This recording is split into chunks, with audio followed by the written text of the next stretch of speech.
एक डरावनी सच्ची घटना।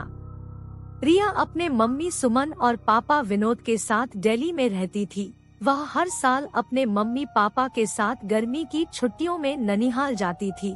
उसका ननिहाल अलीगढ़ जिले में है। एक बार की बात है, रिया के स्कूल की छुट्टियां पड़ चुकी थी। रिया और सुमन ननिहाल जाने के लिए तैयार थे। विनोद को ऑफिस में काफी काम होने की वजह से शाम को छुट्टी मिल पाई। दिन ढल चुका था। सुमन ने कहा, अब रहने दो, अब जाने का समय नहीं है। सुबह होते ही हम अलीगढ़ के लिए निकल जाएंगे। इस पर विनोद ने कहा, हमारे पास खुद की कार है, दिन ढल गया है तो क्या हुआ, हमें कौन सा वाहन बदलना है। रिया भी जिद करने लगी, मम्मा अभी चलो ना, मुझे अभी नानी के घर जाना है। रिया और विनोद के बहुत जिद करने पर सुमन जाने के लिए तैयार तो हो गई थी, लेकिन अंदर ही अंदर ना जाने क्यों उसका मन घबरा रहा था। अब रात हो चुकी थी और इन लोगों की गाड़ी सड़क पर चले जा रही थी। रात की वजह से सड़क पर वाहनों का आना जाना कम हो गया था।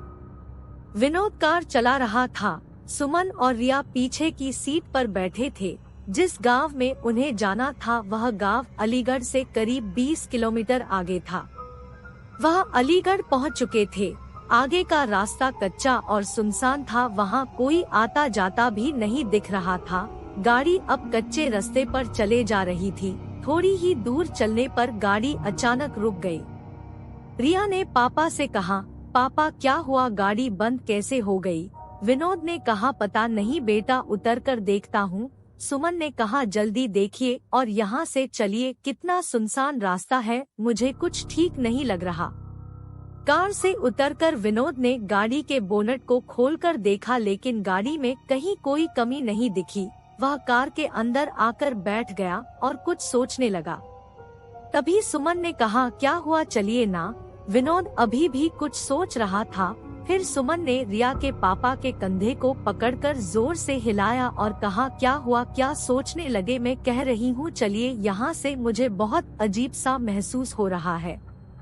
एक तो सुनसान रास्ता, ऊपर से रात, जल्दी चलिए। तब विनोद ने कहा, मैं ये सोच रहा हूँ कि गाड़ी में कोई खराबी नहीं है, फिर गाड़ी रुक क्यों गई। देखिए, क्या पता गाड़ी स्टार्ट हो जाए। तब विनोद ने गाड़ी स्टार्ट करने के लिए चाबी घुमाई और गाड़ी स्टार्ट हो गई। अब कार दोबारा उस रात के अंधेरे को चीरते हुए फिर आगे बढ़ने लगी। अभी थोड़ी ही दूर कार चली थी कि रिया चिल्लाई, मम्मी। एकदम से विनोद ने कार को रोका। दोनों मम्मी पापा रिया से कहने लगे, क्या हुआ बेटा, चीखी क्यों। इस पर रिया ने कहा, पापा मुझे ऐसा लगा जैसे हमारी कार के नीचे एक आदमी और औरत आ गए हैं। विनोद ने कहा, नहीं बेटा, ऐसा कुछ नहीं है।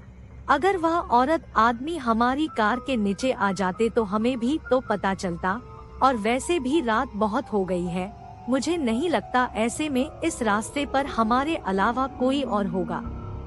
रिया की आंखें डर से फटी हुई थी और वह कह रही थी, नहीं पापा, ट्रस्ट मी, मैंने देखा उन आदमी औरत को। सुमन ने कहा, गाड़ी थोड़ी तेज चलाइए। गाड़ी की रफ्तार विनोद ने तेज कर दी।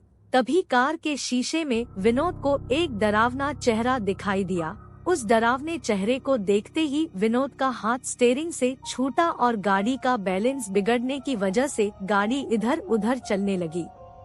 जैसे तैसे करके विनोद ने अपने आप को और गाड़ी को संभाला। तभी सामने एक औरत और आदमी दिखाई दिए जो गाड़ी रोकने का इशारा कर रहे थे, लेकिन विनोद ने गाड़ी नहीं रोकी बल्कि गाड़ी की रफ्तार और तेज कर ली, क्योंकि अभी तक तो वह रिया की बात पर विश्वास नहीं कर रहे थे। और अचानक से उन दोनों आदमी औरत का ऐसे कार के सामने आना और लिफ्ट मांगना सुमन और विनोद को डर से भर देने के लिए काफी था। विनोद तो पसीने से लथपथ गाड़ी को अंधाधुंध रफ्तार में भगाए जा रहा था। तभी ये क्या, वह औरत और आदमी जिनको विनोद ने पीछे छोड़ा था फिर सामने खड़े थे और गाड़ी रोकने का इशारा कर रहे थे। अब तो उन तीनों की जान मुंह को गई थी। अचानक सुमन का फोन बजा। हेलो, कौन। दूसरी तरफ से सुमन का भाई अर्जुन बोल रहा था, हेलो दीदी, कैसी हैं आप। सुमन ने कहा, भैया कुछ ठीक नहीं है, इस रास्ते पर बहुत गड़बड़ है। और सुमन ने उन दोनों आदमी औरत के बारे में भी अर्जुन को बताया। तब अर्जुन ने कहा, दीदी आप चिंता मत करो, मैं अभी आता हूँ। और 10 से 15 मिनट बाद ही अर्जुन वहाँ रास्ते पर खड़ा था। विनोद ने गाड़ी रोकी और कहा, अच्छा हुआ अर्जुन तुम आ गए। पता नहीं क्या हो रहा था हमारे साथ, कुछ समझ ही नहीं आ रहा था। अर्जुन ने कहा, कोई बात नहीं जीजाजी, मैं आ गया हूँ ना, अब आपको कोई प्रॉब्लम नहीं होगी। अर्जुन भी अब कार में बैठा और कार घर की तरफ चल दी। अब तो मानो जैसे सुमन, विनोद और रिया का डर अर्जुन के आ जाने से हवा हो गया था। अब सब लोग घर पहुंच चुके थे।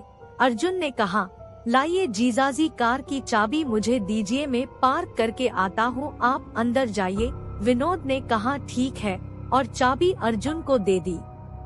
जैसे ही रिया और उसके मम्मी पापा ने घर में एंटर किया, तीनों चौंक पड़े। घर में सब लोग रो रहे थे और सामने किसी की लाश पड़ी थी। यह देख सुमन और विनोद दंग थे कि क्या हुआ है घर में, और हमें अर्जुन ने कुछ नहीं बताया। सुमन की मां ने रोते हुए सुमन से कहा, बेटा तेरा भाई अर्जुन अब इस दुनिया में नहीं रहा। इतना सुनते ही सुमन, विनोद और रिया के पैरों तले जमीन खिसक गई। सुमन को विश्वास ही नहीं हो रहा था, क्योंकि जो भाई घर के बाहर तक उसके साथ था, घर में उसकी लाश पड़ी हुई थी, यह देखने के लिए कि कहीं यह मेरा वहम तो नहीं। सुमन ने अर्जुन के चेहरे से कफन हटाया। हाँ, यह सच था, सामने जो लाश पड़ी थी वह अर्जुन की ही थी। सुमन के पिता ने बताया कि रात 9 बजे अर्जुन अपनी बाइक से घर आ रहा था, तभी उसकी बाइक को एक ट्रक ने जोरदार टक्कर मारी, जिससे उसके सर में चोट आई और मौके पर ही उसकी मौत हो गई। अगर अर्जुन मर चुका था तो जो बाहर था वह कौन था? दोस्तों, कभी कभी ऐसा होता है कि हमारे अपने हमसे दूर जाने के बाद भी किसी न किसी वजह से जुड़े रह जाते हैं। जैसे घर के किसी सदस्य में मरने वाले का हद से ज्यादा प्रेम, या और भी बहुत सारी वजह हो सकती है। इस कहानी के बारे में अपनी राय देना ना भूले। मैं फिर लौटूंगा ऐसी ही कहानी के साथ, तब तक अपना ख्याल रखें। धन्यवाद।